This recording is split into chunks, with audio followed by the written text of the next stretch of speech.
বলছেন আমি নিজে অবশ্যই জিততাম, মমতা বন্দ্যোপাধ্যায় যেভাবে মুর্শিদাবাদে এসে দাঙ্গার উন্নয়ন পেয়েছেন, মুখ্যমন্ত্রীকে দাঙ্গাকারী বলে অভিহিত করছেন। নাচতে না জানলে উঠান বেকা।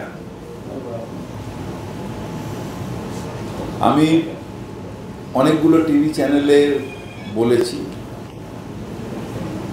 আগের অধীর চৌধুরী এখন নেই। যেদিন থেকে সিপিএম এর হাত ধরেছেন সেদিন থেকে কংগ্রেস তার পাশে নেই, কংগ্রেস কর্মীরা তার পাশে নেই। এটা মমতা ব্যানার্জি দাঙ্গা কর, মমতা ব্যানার্জির জন্য আজ দাঙ্গা নেই বাংলায়। মমতা ব্যানার্জির সক্রিয় নেতৃত্বের জন্য আজকে দাঙ্গাকারীরা বাংলায় ঢুকতে পারছেন। পেছন দিক দিয়ে অধীরবাবু কখনো তাদের সাথে হাত মেলাচ্ছেন, কখনো সিপিএম এর সাথে হাত মেলাচ্ছেন।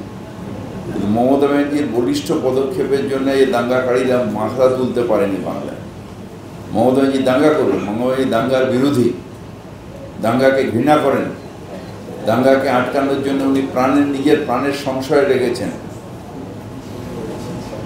অধীরবাবু সিপিএম এর সাথে হাত মিলিয়েছে, তাই অধীরবাবুর কাল হয়েছে এবং কংগ্রেসের কাল হয়েছে।